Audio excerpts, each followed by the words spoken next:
Hello everyone, welcome back to my channel fascinating chemistry. आज मैं आपके लिए लेके आई हूँ एंटीहिस्टामिन्स का पार्ट 1 में हमने पढ़ा था हिस्टामिन और उसके रिलीज के बारे में, हिस्टामिन रिसेप्टर्स और उनके डिस्ट्रीब्यूशन के बारे में।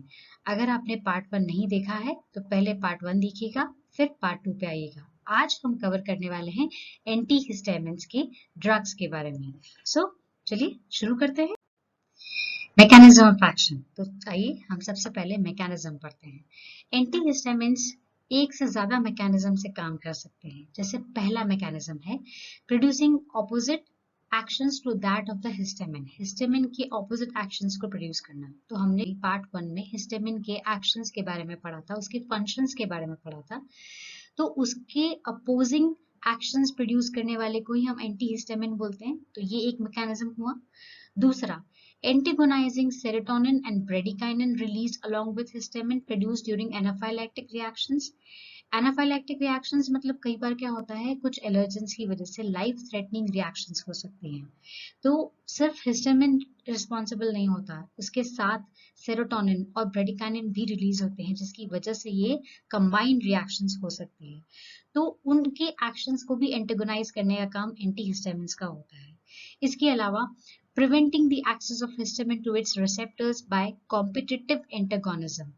कॉम्पिटिटिव एंटागोनिज्म मतलब हुआ, मान लीजिए एक रिसेप्टर में एक बाइंडिंग पॉकेट होती है जहां पर हिस्टामिन को जाकर हिस्टामिन रिसेप्टर से बाइंड होना था। अब क्या हुआ, उसी रिसेप्टर के बाइंडिंग साइट पे वहीं पर एंटी हिस्टामिन जाकर के बाइंड हो जाएगा। तो क्या हुआ, कंपटीशन हुआ ना हिस्टामिन के साथ में। तो इसीलिए हम इसे बोलते हैं कॉम्पिटिटिव एंटागोनिज्म। जब कॉम्पिटिशन की बात करते हैं ना, कॉम्पिटिटिव एंटागोनिज्म, तो उसका मतलब होता है इनके स्ट्रक्चर्स काफी सिमिलर हो सकते हैं। इसके अलावा preventing the access of histamine to its receptor by steric hindrance. अगर कोई भी बाइंडिंग साइट के पास में कोई भी स्पेस पे अगर हमारा एंटीहिस्टामिन जाकर के बाइंड करता है तो क्या होगा, उसका मॉलिक्यूल के स्टेरिक हिंड्रेंस से दूसरा हिस्टामिन जो है वो वहां पर बाइंडिंग साइट पे बाइंड नहीं हो पाएगा। तो क्या हुआ, स्टेरिक हिंड्रेंस से उसने हिस्टामिन को बाइंड होने से बचा लिया। पांचवा मैकेनिज्म है binding to allosteric site of histamine receptor. See, किसी भी रिसेप्टर पे दो साइट्स होती हैं, ऑर्थोस्टेरिक और एलोस्टेरिक। ऑर्थोस्टेरिक यानी कि हिस्टामिन अगर जाकर के हिस्टामिन रिसेप्टर से बाइंड होता है तो वो उस साइट को हम ऑर्थोस्टेरिक साइट बोलते हैं। अगर उस साइट को छोड़ के किसी भी और साइट पर अगर हमारा मॉलिक्यूल जाकर के बाइंड होता है तो उसे हम एलोस्टेरिक साइट बोलते हैं। मतलब जो मेन साइट है जहाँ पे हिस्टामिन बाइंड हो रहा है वो है ऑर्थोस्टेरिक, उसके अलावा जो भी है वो है आपका allosteric. Okay, so as a result क्या होगा, जब भी एलोस्टेरिक साइट पे जाके बाइंडिंग होगी तो एक स्मॉल रिवर्सिबल मॉलिक्यूलर पर्टर्बेशन होगा। मतलब एक उसके जो रिसेप्टर में थोड़ा सा स्ट्रक्चरल चेंजेस होंगे। उस स्ट्रक्चरल चेंजेस होने की वजह से अब हिस्टामिन की जो बाइंडिंग साइट थी वो वैसी नहीं रही जैसे कि हिस्टामिन बाइंड होता वैसी रहती। तो वो चेंजेस लेकर आ गया कौन, एलोस्टेरिक साइट पे बाइंड होने से। ठीक है, जितने भी H1 रिसेप्टर एंटागोनिस्ट है, ये बहुत इंपॉर्टेंट चीज है कि वो H1 रिसेप्टर से रिवर्सिबली बाइंड होते हैं। तो चलिए शुरुआत करते हैं H1 रिसेप्टर एंटीहिस्टामिन्स के साथ में। इसे हम क्लासिकल एंटीहिस्टामिन्स भी कहते हैं और एंटी एलर्जिक एजेंट्स भी कहते हैं। एंटीहिस्टामिन्स पे रिसर्च शुरुआत हुई थी, वो हुई थी बॉबर्टर फोन्यू ने किया था 1933 में। H1 रिसेप्टर एंटागोनिस्ट की क्लासेस की बात करें तो दो क्लासेस होती हैं, फर्स्ट जनरेशन और सेकंड जनरेशन। फर्स्ट जनरेशन में 6 सब क्लासेस होती हैं जिसमें आपके सिलेबस की दी हुई सारी ड्रग्स हम कवर करेंगे इस वीडियो में। और फर्स्ट जनरेशन कुछ साइड इफेक्ट होते हैं जैसे कि वो BBB यानी कि ब्लड ब्रेन बैरियर को क्रॉस करते हैं जिसकी वजह से सेडेशन प्रॉपर्टी रखते हैं। अगर हम सेकेंड जनरेशन की बात करेंगे तो सेकेंड जनरेशन का पुअर CNS पेनेट्रेशन होता है और फेरिफेरल जो H1 रिसेप्टर्स होते हैं उसके लिए ये लोग ज्यादा सिलेक्टिव होते हैं then as compare to CNS H1 receptors, और इसलिए इनमें सेडेशन नहीं देखा गया या फिर हम पुअर सेडेशन देख सकते हैं इसमें। अब हम याद करने की ट्रिक देखते हैं। सबसे पहले है AEPPPP, यानी कि ये आपका दे रखा है, ये सारी क्लासेस के नाम दिख रहे हैं। तो इसे याद कैसे करना है, इसकी एक सिंपल सी ट्रिक है जो आप फॉलो करिए। देखिए, अगर आप मान लीजिए आप एक कार में बैठे हैं और आपके सामने कोई खड़ा है, जैसे आपको बोलना है हटने के लिए, तो आप कैसे बोलेंगे? ए। और फिर वो नहीं सुन रहे हैं तो फिर पीपीप, पीपीप यानी कि हॉर्न बजाएंगे। उसके बाद में ये देखिए आपकी सारी क्लासेस हो गई। इसके बाद में हम ड्रग्स को याद करेंगे। तो ड्रग्स को याद करने का क्या तरीका है? सिंपल है। आप पहुंचे एक शॉप पे, शॉप पे जाने के बाद में वहां पर क्या है, आपको कंप्यूटर लेना है, तो आपने क्या बोला? दीदी कंप्यूटर दिला दो। ए दीदी कंप्यूटर दिला दो। तो ए जो है आपका हो गया अमाइनो एल्काइल ईथर, दीदी डाइफेनहाइड्रामिन HCl और डायमंड हाइड्रोनेट, कंप्यूटर के लिए हो गया क्लेमास्टिन फ्यूमरेट, और दिला दो में डी आपका हो गया डाइफिनाइल पायरिलिन HCl, और 2 का हो गया डॉक्साइलामाइन सक्सिनेट। इसके बाद में दीदी ने क्या जवाब दिया? दीदी ने जवाब दिया कि अगर आपको कंप्यूटर्स में आपका कैरियर बनाना है तो आपको ये सब्जेक्ट्स पढ़ने होंगे। कौन से? PCMB, यानी कि अगर आपको कंप्यूटर में इंजीनियरिंग करनी है तो आपको ये सब्जेक्ट्स लेने पड़ेंगे। PCM, बायो लो ना लो आपकी इच्छा है। तो PCM तो हो गया आपका पिप्रेजीन्स, क्लोरसाइक्लिजीन और मैक्लिजीन, और बी जो हो गया आपका बकलीजीन HCl। अब जब आप PCMB ले लेंगे, आप पढ़ लेंगे, आप बड़े हो जाएंगे तो क्या होगा? आपके ऑफिस में आप PPTs बनाएंगे। PPTs मतलब P मतलब फिनोथाइजीन, P यानी कि प्रोमेथाजीन, T मतलब ट्राइमेप्रेजीन टार्ट्रेट। और जब PPTs बनाएंगे तो आप आपके बॉस को क्या बोलेंगे? बॉस CPPT, यानी कि P यानी कि प्रोपाइल अमाइंस, और बाकी CPT आपका यहाँ पर हो गया। इसके बाद में क्या होगा? आपको आपकी सैलरी मिलेगी, आप बहुत अच्छा काम करेंगे तो आप ET मनी ऐप डाउनलोड करेंगे और उस पर आपका मनी ग्रो करने की कोशिश करेंगे। तो यहाँ पर हो गया E आपका इथाइलिन डायमाइन्स और T आपका हो गया ट्राइपेलानामीन HCl। और खुदा ना खास्ता अगर आपका पैसा चोरी हो जाता है तो आप किसे कांटेक्ट करेंगे? ACP को कांटेक्ट करेंगे। तो अब हम बढ़ते हैं सेकेंड जनरेशन की तरफ। तो सेकेंड जनरेशन तो सिंपल है, लाल। दूसरा बच्चा है जो बहुत ही लाडला है, इसलिए लाल। तो आपका हो गया ये लाल। ठीक है, तो इजीली आपको इसका पूरा क्लासिफिकेशन याद हो जाएगा। तो अब हम पढ़ने वाले हैं SAR। SAR मतलब structure activity relationship of H1 receptor antihistamines के बारे में, वो भी फर्स्ट जनरेशन। देखिए हिस्टामिन का स्ट्रक्चर मैंने आपको दे रखा है, और मैंने आपको ये भी बताया था कि H1 रिसेप्टर एंटागोनिस्ट जो होते हैं वो हिस्टामिन की बाइंडिंग साइट पे ही बाइंड होते हैं। इसका मतलब ऑर्थोस्टेरिक साइट पर ही बाइंड होते हैं। ये भी मैंने आपको बताया था, जब भी एक ही साइट पे बाइंड होंगे तो उनके बीच में एक कंपटीशन होगा, जिसे हम कॉम्पिटिटिव एंटागोनिज्म कहते हैं, और इनके बीच में स्ट्रक्चरल रिजेम्बलेंस हो सकती है। तो यहाँ पर देखिए हिस्टामिन का भी स्ट्रक्चर दिया है और H1 रिसेप्टर एंटागोनिस्ट का भी जनरल स्ट्रक्चर मैंने दे रखा है। अब हम पढ़ते हैं इसके बारे में। पहली चीज है यहाँ पर नाइट्रोजन यहाँ पर टर्शरी होना जरूरी है। ये एक रिंग, हेट्रोसाइक्लिक रिंग का भी एक पार्ट हो सकती है, जैसे कि क्लोरसाइक्लिजीन, इसका स्ट्रक्चर मैंने आपको यहाँ पर दिया है। इसके अलावा लेंथ ऑफ कार्बन चेन, ये जो लेंथ है जिसे हम स्पेसर भी कह सकते हैं, इसमें 2 कार्बन का ही चेन मैक्सिमम एक्टिविटी रखता है। इसकी चेन अगर आप कम करेंगे या बढ़ाएंगे या ब्रांचिंग करेंगे तो बात मानिए एक्टिविटी कम हो जाने वाली है। So exception are always there. Promethazine chain saturated हो सकती है, अनसैचुरेटेड हो सकती है, और रिंग का भी पार्ट हो सकती है, जैसे कि क्लोरसाइक्लिजीन। और स्ट्रॉन्गेस्ट एंटागोनिज्म अगर आप देखेंगे तो वो कब होता है? जब एक रिंग जो होती है वो इससे बीच में और रिंग के बीच में जो डिस्टेंस है वो 5 to 6 एंगस्ट्रॉम होना चाहिए। AR जो यहाँ पे मैंने आपको बताया है, नेचर ऑफ अराइल ग्रुप्स कैसा है? डाई अराइल सब्स्टिट्यूशन होना बहुत इंपॉर्टेंट है H1 रिसेप्टर एंटागोनिस्ट एक्टिविटी के लिए, क्योंकि ये नॉन कोप्लेनर कन्फर्मेशन जो इनके लिए नीडेड होता है वो दे पाते हैं।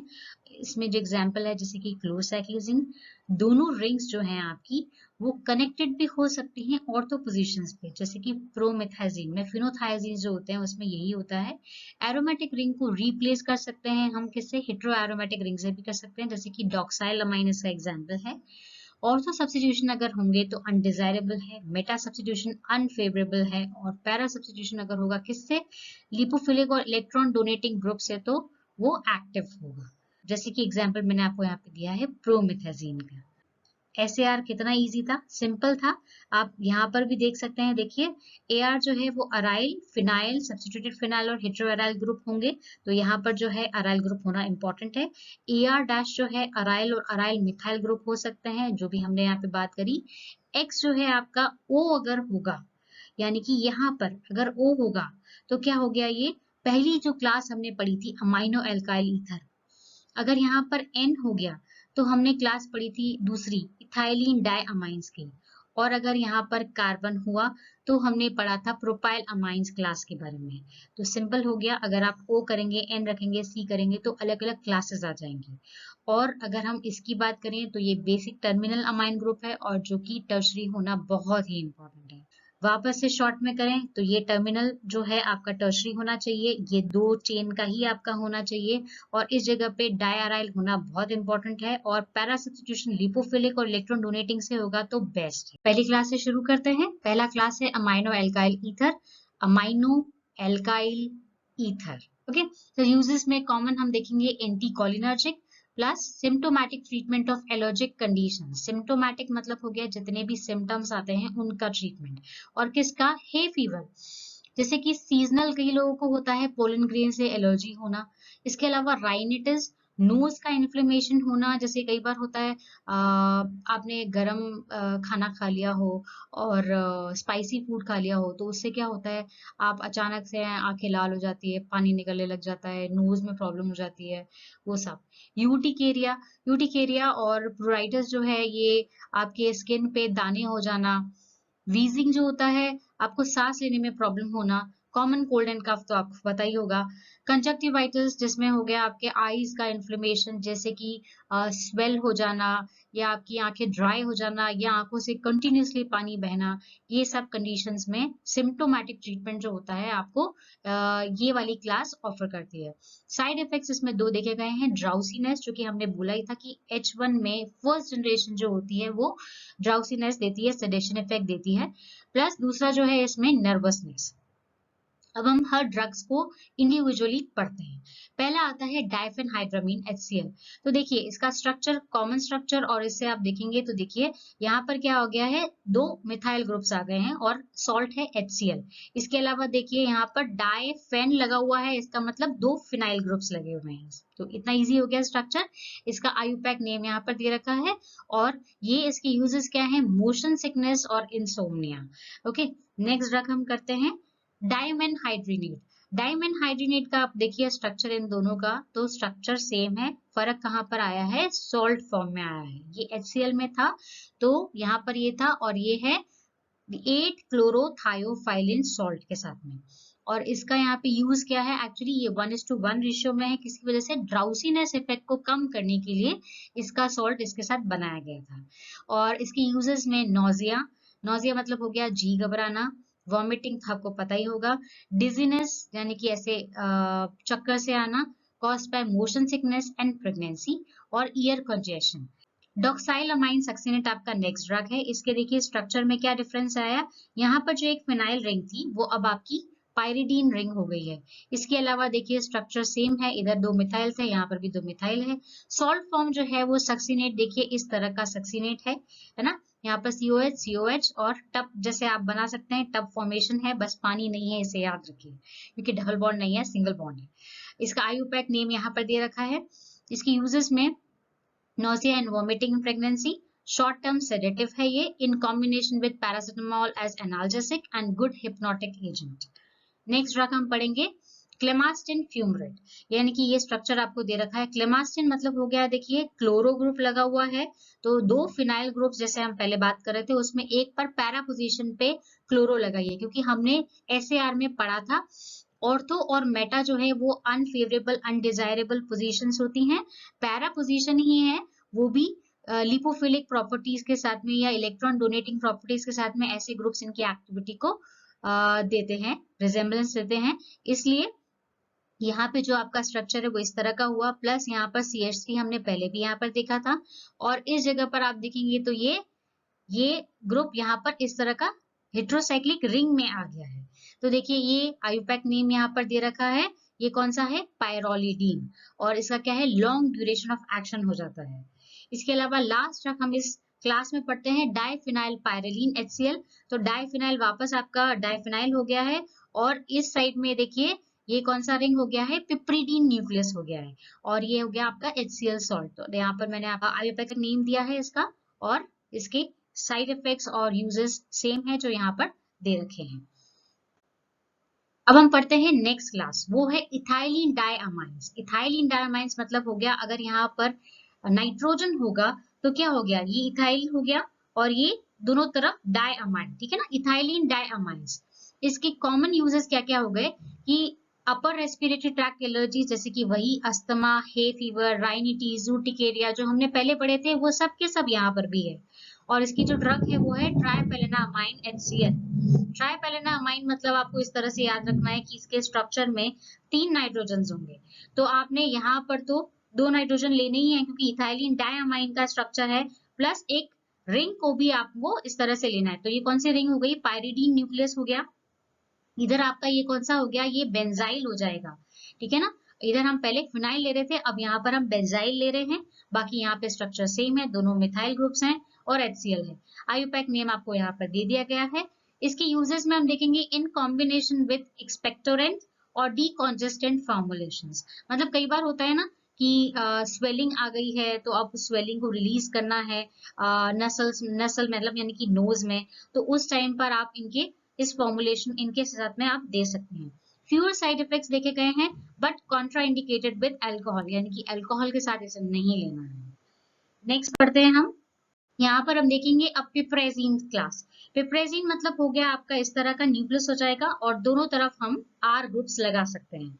इसका कॉमन जो यूजेस हैं वो है antiemetic, slow onset of action and longer acting antihistaminic. और इसका जो कॉमन स्ट्रक्चर है हम तीनों ड्रग्स में पढ़ेंगे, वो हमारा ये कॉमन स्ट्रक्चर यहाँ पे दे रखा है, ठीक है। देखिए यहाँ पर है पिप्रेजीन न्यूक्लियस होना चाहिए, तो यहाँ पर हो गया इस साइड में आप R लगाएंगे और इस साइड में 2 फिनाइल ग्रुप्स लगेंगे, पैरा पोजीशन पे क्लोरो लगा हुआ है। तो पहली ड्रग हम पढ़ रहे हैं क्लोरसाइक्लिजीन। तो क्लोरसाइक्लिजीन ये जो हम यहाँ पढ़ रहे थे, बस SR की बजाय आपको यहाँ पर CH3 लगाना है। तो ये हो गया आपका क्लोरसाइक्लिजीन। एलर्जी कंडीशंस, यूटिकेरिया, प्लूराइटिस, राइनिटिस, ये सब हम पहले भी पढ़ते आ रहे हैं, यहाँ पर भी है। इसकी एक्स्ट्रा जो है वो है लोकल एनेस्थेटिक भी है, एंटी कोलिनर्जिक और एंटी सेरोटोनिन भी हम सबके लिए बोल सकते हैं। नेक्स्ट जो है वो है मेक्लीजीन। मेक्लीजीन मतलब हो गया, देखिए ये क्लोरो तो आपका एज सच लगा हुआ था, ये कॉमन स्ट्रक्चर में हम देख ही चुके हैं। मेक्लीजन में मतलब मिथाइल ग्रुप लगा हुआ है। मिथाइल कहाँ पर लगा है, यहाँ पर जो R ग्रुप हम लगा रहे हैं क्या, बेंजाइल ग्रुप लगा रहे हैं। देखिए इस वाली ड्रग में हम क्या देख रहे हैं, ये प्लूराइटिस में काम का है, जैसे हम पहले भी बोलते आ रहे हैं। Long lasting anti emetic effect है, मतलब वॉमिटिंग में काफी अच्छा है और 24 आवर्स का इफेक्ट देखने को मिला है। इसके बाद में नेक्स्ट ड्रग आती है हमारी बकलीजीन। बकलीजीन का जो स्ट्रक्चर है देखिए, ये क्या हो गया, ब्यूटाइल ग्रुप, तो टर्शरी ब्यूटाइल ग्रुप। तो ये स्ट्रक्चर हम एज सच ले रहे थे, लेकिन यहाँ पर हम मेटा पोजीशन पे लगा रहे हैं, यहाँ पर हम ये पैरा पोजीशन पे लगा रहे हैं, है ना। तो यहाँ पर आपका आयुपैक नेम यहाँ पर दे रखा है और ये anti cholinergic, anti vertigo and local anaesthetic है और प्लस CNS डिप्रेसेंट भी है। नेक्स्ट क्लास आपकी आती है प्रोपाइल अमाइंस। प्रोपाइल अमाइंस मतलब इस जगह पर हमने बात करी थी, अगर कार्बन लगा होगा तो ये प्रोपाइल अमाइंस हो जाएगा। तो हम इसमें पहली ड्रग पढ़ते हैं। पहली ड्रग आती है क्लोरफेनारामीन मैलिएट। तो क्लोरफेनारामीन देखिए जनरल स्ट्रक्चर हमने देख रखा है यहाँ पर, तो ये स्ट्रक्चर हो गया। इस साइड में हमने 2 मिथाइल ग्रुप्स लगा दिए और क्लोरफेन, तो यहाँ पर हो गया फिनाइल पे क्लोर यानी कि क्लोरो ग्रुप लगा दो और इस साइड में यहाँ पर पायरिडीन न्यूक्लियस लगा दीजिए। और यहाँ पर अब देखिए ये कौन सा है, मेलिएट। मेलिएट जो है वापस हमने सक्सिनेट में बात करी थी कि टब जैसा बनेगा और दोनों तरफ COH लगेगा, लेकिन तब हमने ये कहा था कि उस समय पानी नहीं है, यानी कि डबल बॉन्ड नहीं है। लेकिन मेलिएट जो होता है उसमें डबल बॉन्ड होता है, इसे हम बोल रहे हैं इसमें टब में पानी भी आ गया। तो इसका आयुपैक नेम यहाँ पर दे रखा है और मोस्ट पोटेंट है ये और लेस सेडेशन करता है then promethazine. combined with hydrocodone to treat cough and upper respiratory tract allergies और phenyl propylamine to treat allergy and decongestion, इसके साथ में भी आप कंबाइन कर सकते हैं। नेक्स्ट ड्रग हम पढ़ेंगे ट्राइप्रोलिडीन HCl। ट्राइप्रोलिडीन यहाँ पर हम देखेंगे तो किस तरह से हो गया, यहाँ पर देखिए ये जो न्यूक्लियस था आपका जनरल स्ट्रक्चर, ये आप यहाँ पर ले रहे हैं, प्लस इसके अलावा थोड़ा सा मॉडिफिकेशन है। इस जगह पर देखो नाइट्रोजेनिक हेट्रोसाइक्लिक न्यूक्लियस में आ गया है, यहाँ पर हम पायरिडीन लगा रहे हैं जैसे हम यहाँ पे लगा रहे थे, और इस जगह पर जहां पर फ्लोरो लग रहा था वहां पर अब CH3 हो जाएगा। ओके, सो नाउ इसका आयुपैक नेम यहाँ पर दे रखा है और इसके यूजेस हैं symptomatic relief from allergies, general relief from flu like symptoms. इसमें लास्ट ड्रग है वो है फेनइंडामिन टार्ट्रेट। तो यहाँ पे जो स्ट्रक्चर है वो इस तरह का स्ट्रक्चर है, प्लस COH हम पढ़ रहे थे सक्सिनेट और मैलिएट में, लेकिन हमने बोला सक्सिनेट में पानी नहीं है, मैलिएट में पानी है, लेकिन टार्ट्रेट में जो है वो इस तरह से और दो छेद कर दिए गए हैं और OH लगा दिए गए हैं। ठीक है, ये आयोपैक यहाँ पे दे रखा है। पहला इसका यूज है नॉन सेडेटिव, क्योंकि हम जो बोल रहे थे इतने टाइम से कि वो सेडेटिव है, लेकिन ये वाली ड्रग जो है वो नॉन सेडेटिव है और माइल्ड स्टिमुलेटिंग इफेक्ट देती है इनफैक्ट। और इसके अलावा sneezing, runny nose, itching, rashes, watery eyes, common cold जो कि नॉर्मल रिएक्शंस होती हैं उन सभी में ये काम की चीज है। अब हम पढ़ते हैं नेक्स्ट क्लास, वो है फिनोथायाजीन्स। तो यहाँ पर देखिए फिनोथायाजीन्स का जनरल स्ट्रक्चर दे रखा है, एन पर आपका आर हो गया और यहाँ पर फिनो मतलब हो गया दो फिनाइल ग्रुप्स लगे हैं, थाया मतलब सल्फर, अजीन्स मतलब नाइट्रोजन लगा हुआ है। और जो हम दो ड्रग्स पढ़ने वाले हैं इस कैटेगरी में उनका जनरल स्ट्रक्चर है ये वाला। कैसे, हम देखिए पहली जो ड्रग पढ़ते हैं वो हमें प्रोमेथाजीन। प्रो मतलब प्रोपाइल ग्रुप्स लगा हुआ है, तो ये प्रोपाइल ग्रुप हो गया 3 कार्बन की चेन और यहाँ पर नाइट्रोजन पे 2 मिथाइल ग्रुप्स लगे हुए हैं और HCl का सॉल्ट है। ओके, तो इसका आयुपैक नेम यहाँ पे दे रखा है एंटी कोलिनर्जिक, एंटी सेरोटोनर्जिक, ये तो हम पढ़ ही रहे हैं, सभी में है। इनसोम्निया में भी ये काम की चीज है। एलर्जिक लाइक राइनिटिस में भी काम की चीज है, इन कॉम्बिनेशन विद कोडीन और dextromethorphan to treat cough. Anti emetic भी है ये, मोशन सिकनेस और ट्रैंकुलाइजिंग एक्शन है, प्रोलॉन्ग ड्यूरेशन ऑफ एक्शन है, सेडेटिव इफेक्ट है और लोकल एनेस्थेटिक भी है।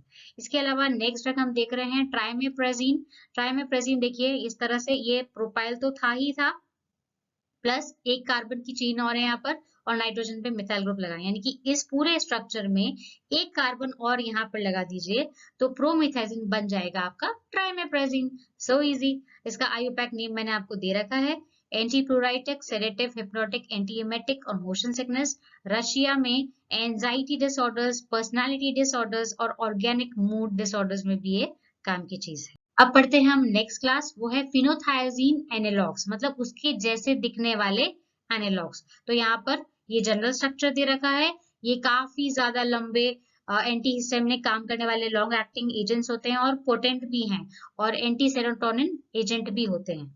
तो इसमें पहली ड्रग आती है अपनी सिप्रोहेप्टाडीन। तो देखिए ये स्ट्रक्चर और इस स्ट्रक्चर में कहाँ डिफरेंस है, एक यहाँ पर डबल बॉन्ड आ जाएगा इस जगह पर और इसके अलावा देखिए दोनों स्ट्रक्चर्स एज सच हैं।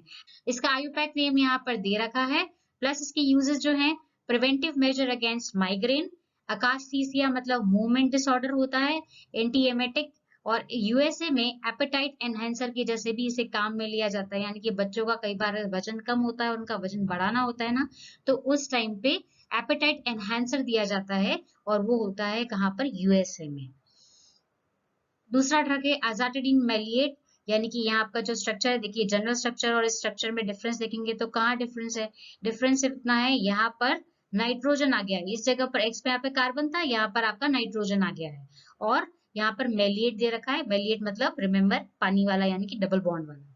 इसका आयुपैक नेम यहाँ पर दे रखा है और यूजेस है upper respiratory mucosal congestion, allergic rhinitis और दूसरा है रिलीफ ऑफ नसल कंजेशन एंड टीबी कंजेशन। अगर हम सेकेंड जनरेशन हम पढ़ेंगे, सेकेंड जनरेशन में आपकी 3 ड्रग्स आ जाती हैं। पहला है एस्टेमिजोल। इनके स्ट्रक्चर्स थोड़े डिफिकल्ट हैं, जो रटने पड़ेंगे, एक्चुअली थोड़ा याद करना पड़ेगा। ये स्लो ऑनसेट है, सीजनल एलर्जिक राइनिटिस, कंजक्टिवाइटिस, यूर्टिकेरिया, ये हम सब तरफ पढ़ रहे हैं। ये आपका यूज में नहीं है क्योंकि इसका साइड इफेक्ट जो है वो हार्ट पे इम्पैक्ट डालता है, यानी कि कार्डियक अरिथमिया, यानी कि अरिथमिया मतलब होता है इरेगुलर हार्ट बीट। और एक्टिव मेटाबोलाइट जो है इसका वो है डेसमेथाइल एसिमेजोल एंड नॉर एसिमेजोल और मोस्टली डिस्ट्रीब्यूटेड है पेरिफेरल टिश्यूज में, हाईएस्ट कॉन्सेंट्रेशन लिवर, पैनक्रियाज और एड्रिनल ग्लैंड्स में। नेक्स्ट आपका जाता है लोराटिडीन। लोराटिडीन का जो देखिए स्ट्रक्चर जो आप देखेंगे, ये कॉमन स्ट्रक्चर आपको याद करिए किससे रिलेटेड था, फिनोथायाजीन एनालॉग से, राइट, ये उससे रिलेटेड स्ट्रक्चर है, ये उसी का माना जाता है, लेकिन सेकेंड जनरेशन में कंसिडर किया जाता है क्योंकि ये नॉन सेडेटिव है और इसका इम्पैक्ट नेम यहाँ पर दे रखा है। Little anticholinergic activity, allergic condition जैसे है हम पढ़ते आ रहे हैं सभी में, वो सभी में काम की चीज है। मेजर एक्टिव मेटाबोलाइट जो है वो डेसलोराटिडीन है और ये किससे होता है, ऑक्सीडेशन से होता है। नेक्स्ट जो है इसके अंदर लिवोसिट्रिजीन है। लिवोसिट्रिजीन आपका ये स्ट्रक्चर दे रखा है इस तरह का, आयुपैक नेम दे रखा है और because of this COH group ये क्या करता है, BBB क्रॉस नहीं कर पाता है और इसीलिए वो हाईली सेलेक्टिव और पोटेंट H1 एंटीगोनिस्ट है विदाउट एनी सेंट्रल इफेक्ट्स और रैपिड ऑनसेट ऑफ एक्शन है और आर फॉर्म सिट्रीजिन जो होता है वो है माइनर सिट्रीजिन यानी कि लीवोसिट्रीजिन। और ये sneezing, running nose, itching, rashes, watery eyes, common cold, यानी कि ज्यादातर अगर आपको कभी भी कॉमन कोल्ड रहता है ना, जो मोस्ट प्रिस्क्राइब मेडिसिन है वो लीवोसिट्रीजिन रहती है, बिलीव मी। अब हम पढ़ते हैं यूजेस ऑफ H1 एंटीहिस्टामिन्स। तो एलर्जिक राइनिटिस हम सब में देख रहे हैं। राइनिटिस मतलब वही नोज का inflammation, allergic inflammation of nasal airway, conjunctivitis eyes का inflammation, dermatitis skin infections, reduction the formation of oedema and wheal, parkinsonism, hypnotic and rarely local anaesthetic जैसे कि प्रोमेथाजिन और डायफेनहाइड्रामाइन है, और motion sickness, anti emetic due to atropine like action, cough mixtures में काफी काम की चीज है। साइड इफेक्ट्स हम पढ़ रहे हैं तो अभी तक हम पढ़ ही रहे हैं इन चीजों के बारे में, सभी ड्रग्स में भी हमने देखा है। तो पहला है एड्रीनर्जिक, हाइपोटेंशन हो जाना यानी कि बीपी का कम हो जाना, डिजीनेस जो होता है वो चक्कर जैसे लगना, रिफ्लेक्स टेकिकार्डिया मतलब कई बार जो होता है बीपी अगर कम हो जाता है तो हार्ट बीट बढ़ जाती है, उसे कंट्रोल करने के लिए, उसे मॉड्यूलेट करने के लिए, उसे फिर से बढ़ाने के लिए, तो उसे हम रिफ्लेक्स टेकिकार्डिया बोलते हैं। हिस्टामिन जब सीएनएस में अगर हिस्टामिन रिसेप्टर्स पे हिस्टामिन जाके बाइंड होता है तो क्या करता है, सेडेशन देता है। इसके अलावा कॉग्निटिव यानी कि पढ़ने लिखने की या एक्शन करने की वो जो परफॉर्मेंस है वो आपकी कम हो जाती है। इसके अलावा एंटी सेरोटोनिन, तो हम जिससे बोलते हैं ना सारी ड्रग्स एंटी सेरोटोनिन है, तो एक्चुअली क्या होता है इनका साइड इफेक्ट्स है वो क्या है, एपिटाइट को बढ़ा देना है और वेट गेन भी बढ़ा देना है। इसीलिए हमने बोला था यूएसए में ये वेट गेन के लिए काम में आती है। और कार्डियक आयन चैनल्स हैं जैसे क्यूटी इंटरवल बढ़ जाता है यानी कि हार्ट पे भी इम्पैक्ट आता है और अरिथमियास तक ये कर सकते हैं। कोलिनर्जिक रिसेप्टर्स पर भी ये साइड इफेक्ट शो करता है, क्या करता है, ब्लर्ड विजन हो जाता है यानी कि दिखना थोड़ा धुंधला हो जाता है, ड्राई माउथ बढ़ जाता है, फ्लशिंग है यानी कि रेडनेस है, कंफ्यूजन, डिलीरियम, हाइपरथर्मिया यानी कि टेम्परेचर का बढ़ना, यूरिनरी रिटेंशन का बढ़ना, साइनस टैकिकार्डिया का बढ़ना, ये सारे साइड इफेक्ट्स देखे गए। अब हम बढ़ते हैं इस लेक्चर के लास्ट टॉपिक पे, वो है सिंथेसिस। तो सिंथेसिस H1 रिसेप्टर एंटीहिस्टामिन्स में पहला है डायफेनहाइड्रामाइन। डायफेनहाइड्रामाइन का स्ट्रक्चर यहाँ पे दे रखा है। हम हमेशा जब भी सिंथेसिस देखेंगे तो हमें देखेंगे टूटता कहाँ से है, तो देखिए ये देखिए इस जगह से स्ट्रक्चर को तोड़ेंगे तो इसके दो पार्ट्स हो गए, और इस पहले वाले पार्ट को अगर हम लेते हैं तो इसका ब्रोमिनेशन लाइट की प्रेजेंस में करेंगे तो ब्रोमीन ऐड होगा, और इस पूरे ग्रुप को आप OH के साथ में ले लीजिए K2CO3 और 140 डिग्री सेल्सियस, तो डायफेनहाइड्रामाइन बन गए। नेक्स्ट हम देख रहे हैं ट्राइप्रोलिडीन। ट्राइप्रोलिडीन का स्ट्रक्चर आपको यहाँ पे दे रखा है। ये टूट कहाँ से रहा है, ये दो जगह से टूट रहा है। तो ये सबसे पहले ये वाला हम लेंगे, कैसे, ये ले लिया 4 मिथाइल एसीटोफिनॉन। मैनेज रिएक्शन क्यों, क्योंकि इस तरह से यहाँ पर अगर हमें ये पूरा ग्रुप ऐड करना है तो एक तो हमें कार्बन ऐड करना है, तो यहाँ पे कार्बन ऐड होगा इस जगह पर, इसके अलावा हमें ये ग्रुप ऐड करना है तो यहाँ पे हो गया, ये कौन सा हो गया, पायरोलिडीन, तो यहाँ पर इस तरह से ऐड हो जाएगा। प्लस हमें इस तरफ इधर भी ऐड करना है तो ये हमने इस तरह से ले लिया इसका MgBr, और यहाँ पर OH हो जाएगा, फिर डिहाइड्रेशन होगा और आपका ट्राइप्रोलिडीन बन जाएगा। नेक्स्ट आपका है प्रोमेथाजीन। प्रोमेथाजीन का स्ट्रक्चर देखिए यहाँ पर इस तरह से दे रखा है। इस तरह का आप देखोगे तो ये कहाँ से टूटेगा, ये तीन जगह से यहाँ पे टूट रहा है। पहला आप देखिए तो यहाँ पर ये ऊपर से हटा दीजिए और यहाँ नीचे से भी आप हटा दीजिए, तो यहाँ पर हो गया डाइफिनाइल अमाइन, और डाइफिनाइल अमाइन में देखिए सल्फर आप ऐड करेंगे और AlCl3 और I3, तो सल्फर यहाँ पे ऐड हो गया, फिनोथायाजीन न्यूक्लियस बन गया, और फिर बाद में नीचे वाला जितना था आप क्लोरो के साथ ले लीजिए तो प्रोमेथाजीन बन जाएगा। तो आज बस इतना ही। आज हमने पढ़ा H1 रिसेप्टर एंटीहिस्टामिन्स के बारे में। अब हम नेक्स्ट लेक्चर में पढ़ेंगे H2 के बारे में और मास्ट सेल स्टेबलाइजर के बारे में। अब हम मिलते हैं नेक्स्ट पार्ट में। Okay, bye bye.